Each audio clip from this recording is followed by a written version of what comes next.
We have renewal news to talk about.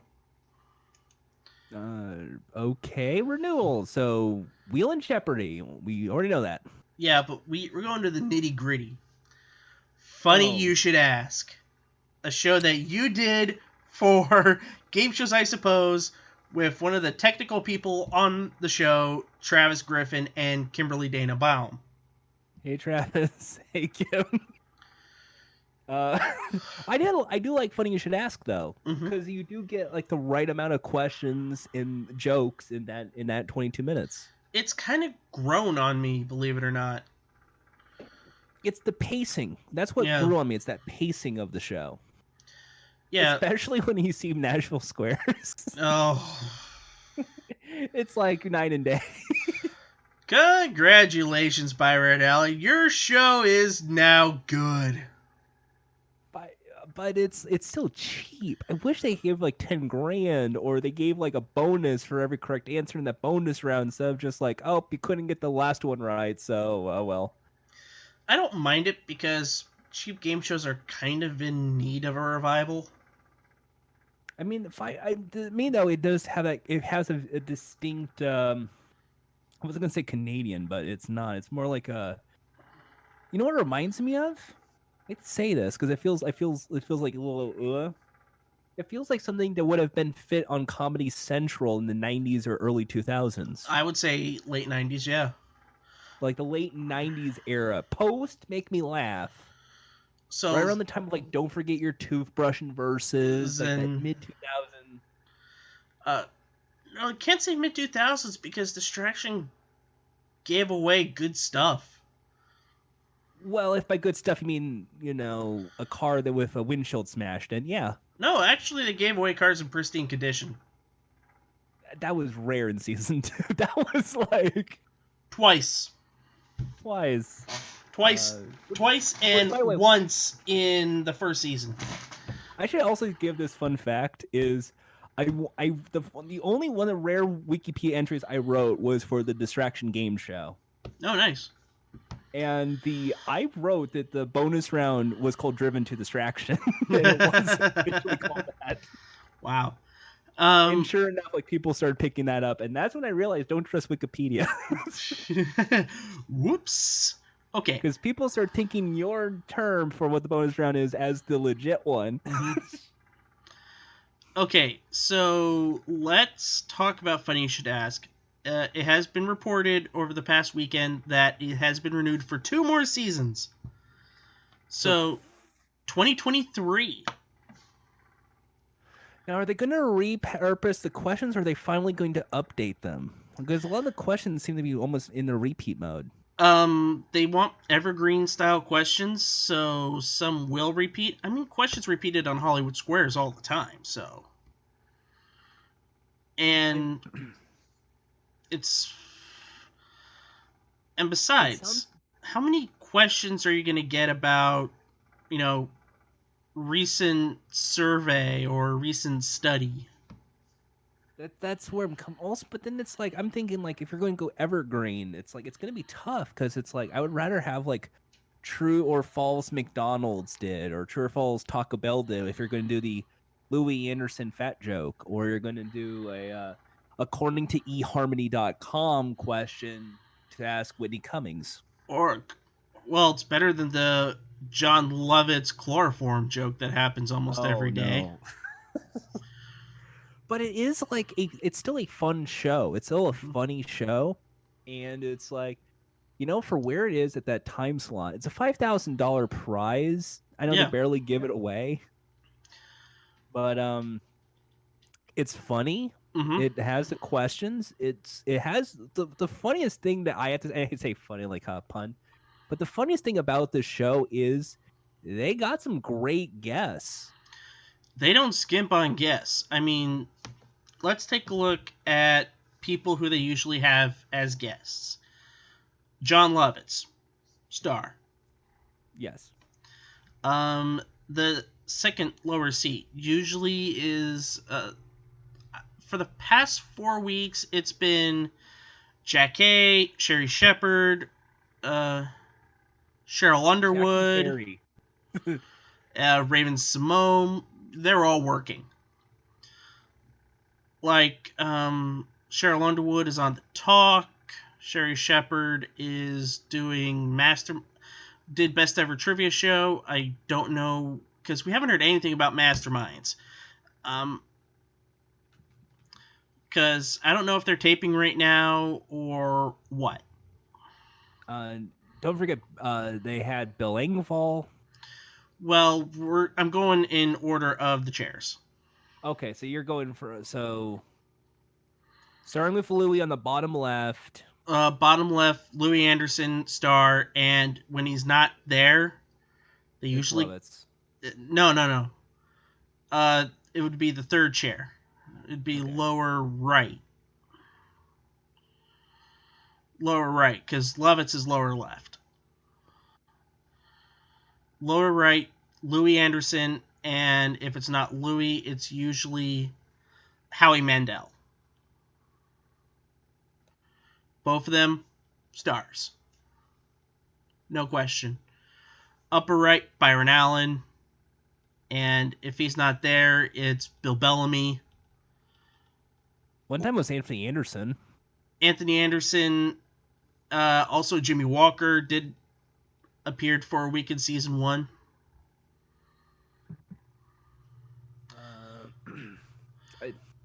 And I think it was one of the best questions they asked, because they brought up a question about Letterman, Leno, Jimmy Walker, and Byron Allen were all in the same room. And the question was asked, who are these 4 guys writing jokes for? And Jimmy said, and the answer was J.J. Walker, and we actually got a small break from the action because Byron was not on the panel. Byron was in the director's chair because he's there for every taping. It's his money. Yeah. He's handing that cash out of his own pocket. Yep. And told a little story about how that was kind of his first job in comedy. And I always found it quite interesting seeing that on the air, because he did tell that story I think it was behind I think it was before a taping. He told the audience that line, and then he went on the panel. And then the 5th chair, upper middle, Natasha Leggero, Whitney Cummings, oh my gosh, Jody Hamilton, not Jody Hamilton. Oh my gosh. Are you drawing a I mean, Whitney Cummings. That's all I usually remember is Whitney. No, Caroline Ray. Caroline Ray was there. Natasha Leggero. She's one of the... I think she's like the head writer for the show. And I'm drawing a blank on her name. Jody... Oh, gosh. I will look it up, bro. Oh. Jody Miller. Oh, that's right, Jody Miller. Head writer for the show. Boss of J. Keith Van Stratton and Tim Connolly. I think Jody Miller's the head writer. Wait a minute. You're telling me Scott Sadden? Ryan Sadden's dad? I think you've beaten that joke to death. I will keep beating that joke to death. I will beat that joke to death the same way I will keep bringing up Chris Evans being in the botulism GSN. The world must know these things. Or Tom Hardy winning a modeling contest on The Big Breakfast on Channel 4 before he was Venom. Yes, this existed. And I don't care. And the last chair, usually Billy Gardell, Bill Engvall, or random comedian of the week. I know Gabriel Gonzalez was on one recently. Yeah, Fluffy. Yep. Yep. And you know what? They're good guys, and it's like the rules work: 100, 100, 100, 100, 100, 200, 200, 200, 200, 100, 300, 300, 300, 300, 300. Time up, and tiebreaker. And they do some good casting for the show. One contestant sticks out in my mind. And I'm glad I was able to feature him on Game Show Gumbo when we did the Talk Soup variant of Game Show Gumbo. $20 Tony, as he was called by Byron Allen, because he refused to spend more than $20 on a date. Okay, I got the aha moment. Remember what I just said? I know it reminds me of, and I just kept drawing blanks like Comedy Central, mid 2000s, all this. Yeah. Street Smarts. There it is. Because like you're giving away $1,200. You're giving $1,200 per episode. It's all for laughs. It doesn't really matter. It's all fun. Yep, just wait till they do that $100,000 tournament at the end of season 6. And then what happens? It gets canceled. Oh. That's why I'm with Street Smarts. I feel bad for Frank Nicodero. By the way, wasn't Street Smarts supposed to come back? They were bringing it back last year, and I'm guessing what happened was the pilot and it just never got picked up, or... I gotta think... You know, with the market that's going to be wide open in 2021, you know, why not take a shot? I mean, it's still a funny show. Hell, GSN could take it on because they're not giving away more than $2,000 an episode. And if not, you just make that YouTube series thing, or yeah, or do it in Canada. Hey. And have Frank in the studio and have random Canadian do... No, can't do that. CanCon. Figure it out. But that does bring us some sad news in the realm of syndicated game shows. The repeats of America Says that air in syndication are going to be no more come September 2020. What? Yeah, it's been reported by Deadline that America Says will not be returning. So does this mean the game show network's attempt to make the profit is gone? Or is this going to be like, okay, America Says failed, let's try Common Knowledge next, or let's try Get Clue next? That's going to be the case because they said they want to do a big expansion in 2021, which I think will be Common Knowledge because they'll have like 170 episodes in the can, would be seasons 1 and 2. Season 3 will probably be airing on Game Show Network at the time. I think you get the new Catch 21 because they'll have enough episodes but they're like, their season's almost done, or it probably is done. You'll have those episodes, and probably 130 episode season 2 because that seems the way they go.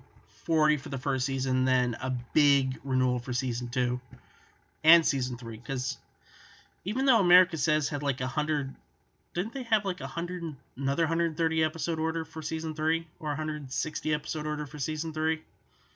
I think so. They're going for it. I think America Says could be the stalwart for GSN and for the channel actually, and not in syndication. Because apparently it was too close to Family Feud. You got to get a game that is not like the others. That's why I think the new Catch 21 would probably be the best bet. Because it's luck-based mixed with trivia. Yeah, and that's something that's not on any other game show that's airing. Get a Clue wouldn't work because you got 25 words or less, and that's the word game. Masterminds, no way, because you got Jeopardy. You have Jeopardy. And Common Knowledge is another trivia game, but it could. Yeah, but you're dealing with more interesting facts than Jeopardy, which is just a straight regurgitation of quiz facts. What's stopping them from rehashing old Idiot Test? Ben Glebe 2020 fizzling out. Well, I mean, in this election cycle, I'm just thankful we're not getting political idiot tests for 2020. It was Hey, Kank, what did you touch and why? Oh. Seriously, the worst thing GSM put on in 2016. Besides Man vs. Fly? Yep. Because I was going to say that was right up there. Yeah, but wasn't Man vs. Fly just interstitial stuff? Yeah, they were trying to make that GSN Sports. Yeah. And it's like, didn't they try GSN Sports with World Series with the poker tournament, and then they did that again with Extreme Dodgeball? It was part of that new rebranding that GSN did in 2004. And plus, the movie came out, Dodgeball, the movie with Vince Vaughn and Ben Stiller, and that was a hit, so why not do a show? And I mean, like, rest in peace, Rip Torn, the commissioner of Extreme Dodgeball. God, season 3 was a disaster. They screwed up the rules of Dodgeball. What's next? You want to pitch Knowledge Ball? Yeah, season 2 was what we're leading the best. into next. Yeah. But hopefully we get some news on more GSN shows that will be debuting. That algorithm. Jackpot. I want Jackpot. GSN Jackpot. Not a Hollywood Showdown. But Jackpot. You want riddles. Like, you want, for $100, here is my riddle. You could do it like the Canadian version. Nobody would bat an eye. Nobody would care. And besides, they'll be fine with throwing away, like, was it like an average 20, like the Canadian version pulling out, what, 22,000 on the weekly basis? Yeah, so like divide that by 5 days, about 4,000 episode. 4,000 episode. America Says bonus games 15,000, gets hit twice every 5 shows. So wash right there. I know they're gonna try. I know something tells me Game Show Network. We're going to go into upfronts and we're going to hear like 4 different game show pitches from Game Show Network. I just don't want to see divided again. I think my mark words, one of them's going to be a shocker. Tic-tac-toe? Not like a tic-tac-toe. I'm going to say something like I almost said Battle Stars, but I was like All-Star Blitz or something like. Who owns the Merrill Heater Library now that he's dead? That's what I was wondering. Like, it's going to be something like that. It's going to be like a All-Star Blitz, but it's going to be like pilot. It's not going to go full on, and it's going to be like one of their GSN algorithm shows where it's like, the show is called Guess the Answer, hosted by CBS This Morning's Gail King, and it's with 2 teams of 2 trying to win $10,000. That's not gonna move the needle. I'm just hoping for good stuff. That's all I'm hoping for. I want good stuff. I want good game shows. Mm-hmm. I know we could easily just say, like, hey, look at this thing from the UK, do this, or hey, pick out some of our friends' projects, do some of those. Apparently they tried Pointless for GSN and it just never worked. $50,000 top prize, and apparently it was too confusing. Yeah, we're dumb. Let's be honest. Americans are dumb. Too confusing. To name a country in Africa.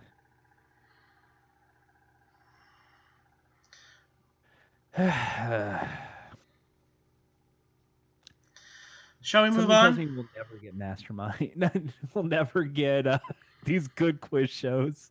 Only Connect will always be a fever dream. Yeah. Or at least give us or have ESPN give us a revival of 2 Minute Drill. and just but season 1 rules, right? Not season Yeah. 2. Oh, I loved all versions of 2-minute drill. So you don't care if it's 3 or 2, or the. Nope. You know what? Just do 2 tribes. Do that. Just revive 2 tribes. The British game show. Who knows? Hope springs eternal.